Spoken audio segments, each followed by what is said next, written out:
Mark from the Evermore podcast, your Newcastle United podcast from the Evermore YouTube channel. I'm back with another rumour has it video for you today. The theme at the moment seems to be goalkeepers. Obviously, they've been in the press for the last few days, over the last few weeks, to be fair. Obviously, we're following on from the Nick Pope video yesterday that Chris did, and we are looking at two more today. Before I get started, I just want to thank everyone again for their continued support of the channel. The likes, the subs, the comments are greatly appreciated. We love to get involved with a chat with you and just see what your thoughts are on the players that we're looking at. Obviously, if you haven't already, please remember to hit that subscribe button, and we'd love to have you on board. Hit that bell to let you know when we're going to be live, or a new video comes out. We'll be back again on Wednesday with another Evermore podcast at 6:30, and we'll continue to bring you the rumour has it videos over. We'll try and bring you them as much as possible. We're trying to do one every day. There are plenty of players being linked, so we'll continue to try and do that. Obviously, we'll get on to today, and the two players that we're looking at, like I mentioned, they're both goalkeepers.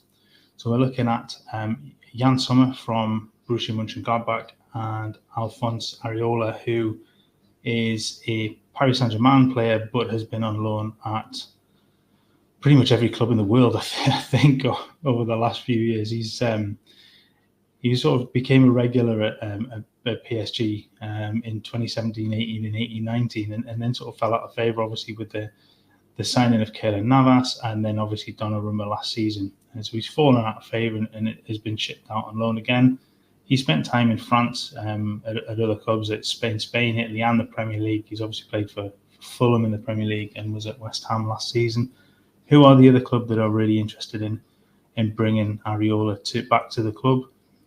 The fee, I think they're looking at around sort of £11 million for him, which I think is a really reasonable amount of money for a goalkeeper that is, very, very good. Is he an upgrade on what is already at Newcastle? I'm not entirely sure. Obviously, let us know what you think in the comments, but I'll bring up his stats. So you can kind of see that, I guess, the number of games that he's played is really limited for last season. He played in the Europa League for West Ham. He played 11 games, only played once in the Premier League. The season before, he did play 36 games for Fulham, so he got pretty much a full season in. And he has performed very well. In terms of, you look at his stats, goals against, they're always going to be fairly low in terms of the goals per 90 minutes. Just for the team that he's playing for, that was fairly defensively sound. And also the fact he hasn't played very much. He's in the lower percentiles for number of shots on target. I mean, that shows you how good West Ham were defensively at times last season as well. The save percentage is high, so he is a good shot stopper. But I've always said that should be, point one as a goalkeeper. You have to be able to save the ball. That's your job. You go on to looking at his distribution. Now he is in the low half of pass attempts. He's not been asked to be a ball-playing goalkeeper, and I think that is key for Newcastle. I think that the wish is to get a ball-playing goalkeeper going forward. So he's not really been pushed in that regard last season. I think he sort of stacks up quite well against other goalkeepers that have been looked at in terms of his sort of pass completion. If you look at the comparison with Dubravka there, his pass completion is higher than Dubravka's. It's not amazing. We're certainly not looking at an Alisson or Henderson sort of level, but it is sort of at the 60% pass completion. Dubravka just under that 60% mark. So he is a good goalkeeper. Like I say, he does have, in terms of his sort of ability with the feet, he does have good first touch. But there is that question mark of whether he is just good enough to do that job. He does have good reactions, although in terms of I've put in one of the weaknesses, close shots. I think he is very, very good in terms of dealing with longer shots, but not those close in. I'm not sure he quite has the positioning sense to deal with those closer in shots. And again, that's just not something that I think is going to give you much of an upgrade on Martin Dubravka. And would he come in as a backup? I think that's a possibility. If you're looking at somebody to come in and take over the Darlow role, then I think that might be key. And certainly for around 11 million, that seems sensible. So not as a starter for me, I don't think, but certainly one to look at as maybe competition for Dubravka. He's certainly got a few more years in him. Obviously, Dubravka's 33, turns 34 in January, I think it is. So he's got a few more years on him there. And he is an accomplished goalkeeper. He's not dreadful, but I'm not sure he's quite at the standard that Newcastle will be looking for.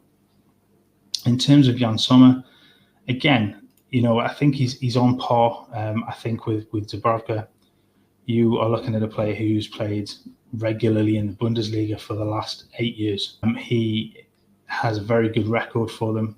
He is, an international. He's played 74 times for Switzerland.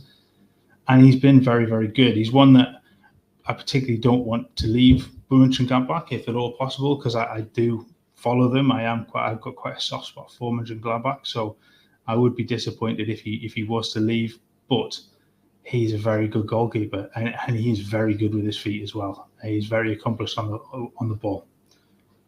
Last season, it was I think a bit of an anomaly for Mönchengladbach. They were dreadful.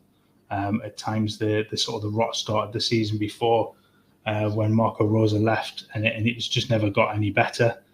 Hopefully, going forward, they will get a bit better. And with Sommer, he has a year left on his contract, so I think the time is right for probably him to move on. I think he's made sort of notes that he wants to leave. He's not going to renew his contract, so it might be the time to go. But again, is he an upgrade on what you have? I think certainly passing ability, it is better than Dubravka. Goalkeeping ability, that again, they're probably on par there.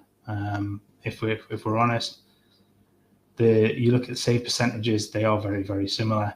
Number of saves, he's obviously a much higher number per game, but then I think that's a victim of the fact that Mönchengladbach were so poor last season.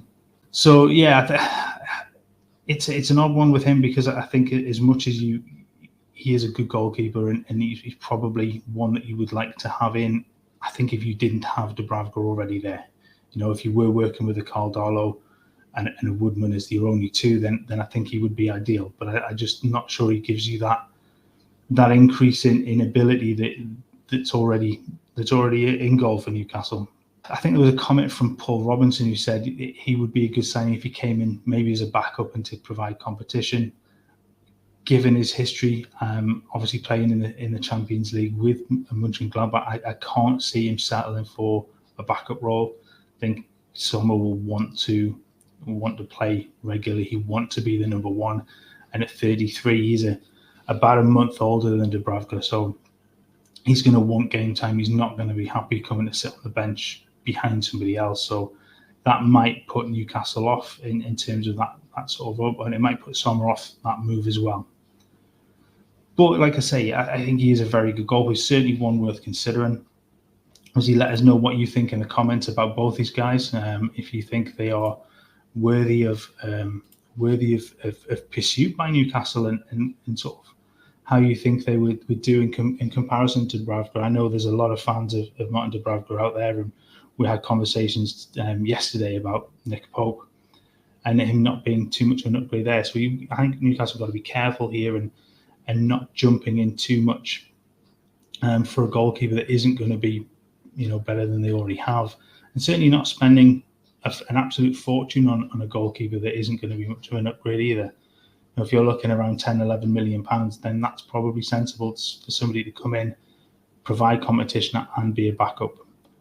But if you're going to start to spend 20, 30 million on a goalkeeper, they have to be an increase in level. So we'll see what goes on. Obviously, if there are any more that become linked, we'll come back and we'll look at those as well. Like I say, let us know what you think in the comments about these two. We're always interested to hear what everybody says, and we like to get back and have that conversation with people. So let us know what you think.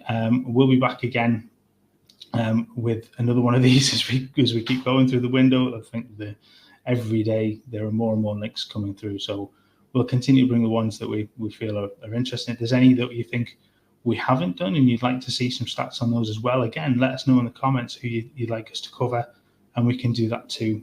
And if you do like what we do and you haven't already subscribed, please hit that subscribe button and click that bell, let you know when we put a new video up or we go live, and we'll see you again soon. All right, guys, thank you. Bye-bye.